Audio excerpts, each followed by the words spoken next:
Let's Mike News at 5। Latin अमेरिकी देश Venezuela में 126 साल का सबसे बड़ा भूकंप आया है। 7.2 और 7.5 तीव्रता के दो शक्तिशाली झटकों ने देश को हिला दिया।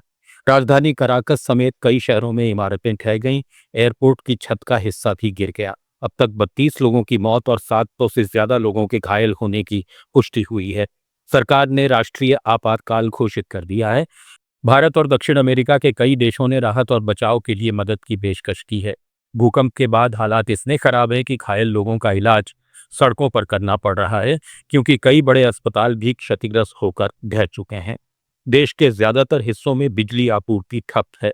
अंधेरे के बीच लोग मलबे में अपने परिजनों की तलाश कर रहे हैं। वहीं रेस्क्यू टीमें लगातार राहत और बचाव अभियान में जुटी हुई हैं। शुरुआती आकलन के मुताबिक इस आपदा में 10,000 से लेकर 1 लाख तक लोगों की मौत होने की आशंका जताई जा रही है। राजस्थान की राजनीति में पचपदरा रिफाइनरी परियोजना को लेकर फिर बयानबाजी तेज हो गई है। जोधपुर में मीडिया से बातचीत में पूर्व मुख्यमंत्री अशोक गहलोत ने केंद्र सरकार और प्रधानमंत्री पर सवाल उठाते हुए कहा कि रिफाइनरी परियोजना को उनकी सरकार के दौरान मंजूरी मिली थी और काम भी शुरू हो गया था। गहलोत ने दावा किया कि केंद्र में तत्कालीन प्रधानमंत्री डॉक्टर मनमोहन सिंह और पेट्रोलियम मंत्री वीरप्पा मोइली के सहयोग से इस परियोजना को स्वीकृति दिलाई गई थी, लेकिन बाद में इसका काम करीब 5 साल तक रोक कर रखा गया। उन्होंने कहा कि इसी देरी के कारण परियोजना की लागत 37,000 करोड़ से बढ़कर लगभग 80,000 करोड़ रुपए तक पहुंच गई। Doctor Manmohan Singh ji prime minister थे, वीरप्पा मोइली जी थे पेट्रोल मिनिस्टर। तब हमने उनसे रिक्वेस्ट करके रिफाइनरी सैंक्शन करवाई, काम शुरू करवा दिया। फिर बाद में 5 साल रोके रखा है। उसका जवाब इनको देना चाहिए, प्रधानमंत्री जी को। जब आ रहे हैं वो यहाँ जवाब दे, 5 साल क्यों काम रोका। उसके कारण 37,000 करोड़ की रिफाइनरी 80,000 करोड़ की बन गई है। इसका किसके ऊपर ब्लेम आएगा, ये उनको सोचने वाली बात है।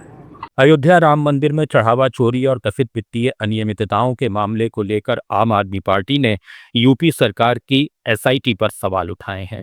पार्टी के राष्ट्रीय संयोजक अरविंद केजरीवाल ने कहा कि बिना एफआईआर के बनाई गई एसआईटी की कानूनी वैधता पर सवाल खड़े होते हैं और ये केवल मामले को दबाने का प्रयास है। एसआईटी के पास न तो किसी को गिरफ्तार करने की शक्ति है और न ही छापेमारी या समन जारी करने का अधिकार। उन्होंने मांग की कि मामले की जांच सीबीआई और ईडी जैसी केंद्रीय एजेंसियों को सौंपी जाए ताकि निष्पक्ष जांच हो सके। इन लोगों ने भगवान जी की चढ़ावा चोरी कर दिया, इन्होंने उनकी माला चोरी कर ली, इन्होंने उनकी पादुका चोरी कर ली। लोगों ने जो बहुत भावना के साथ भगवान को हीरे जवाहरात चढ़ाए थे वो चोरी कर लिए। 200 करोड़ रुपए तक का बता रहे हैं कैश चोरी कर लिया। किसी ने 200 किलो चांदी दी थी वो चोरी कर ली। जिस तरह की खबरें आ रही हैं वहां से श्री राम मंदिर जिसके में से, उससे दिल बहुत आहत है, मेरा मन बहुत व्यथित है। ऐसे मेरे जैसे करोड़ों लोग हैं जिनका मन बहुत व्यथित है। इधर सांसद संजय सिंह ने आरोप लगाया कि उनके पास जमीन खरीद में कथित अनियमितताओं और चढ़ावे से जुड़ी गड़बड़ियों के दस्तावेजी सबूत हैं। उन्होंने कहा कि कई मामलों में अब तक न एफआईआर दर्ज हुई है, न ही किसी बड़ी कार्रवाई की जानकारी सामने आई है। देश के कई राज्यों में प्री मानसून और मानसूनी बारिश का असर देखने को मिल रहा है। उत्तर प्रदेश, राजस्थान, पंजाब, हरियाणा, दिल्ली और हिमाचल प्रदेश में तेज आंधी और बारिश से जनजीवन प्रभावित हुआ है। आगरा में आंधी के चलते बिजली का पोल कारों पर गिर गया, जबकि राजस्थान के सीकर और चूहू में सड़कों पर जलभराव से वाहन फंस गए। दिल्ली में तेज हवाओं के साथ बारिश हुई। वहीं हिमाचल प्रदेश के किन्नौर में बादल फटने से काचरंग नाला उफान पर आ गया।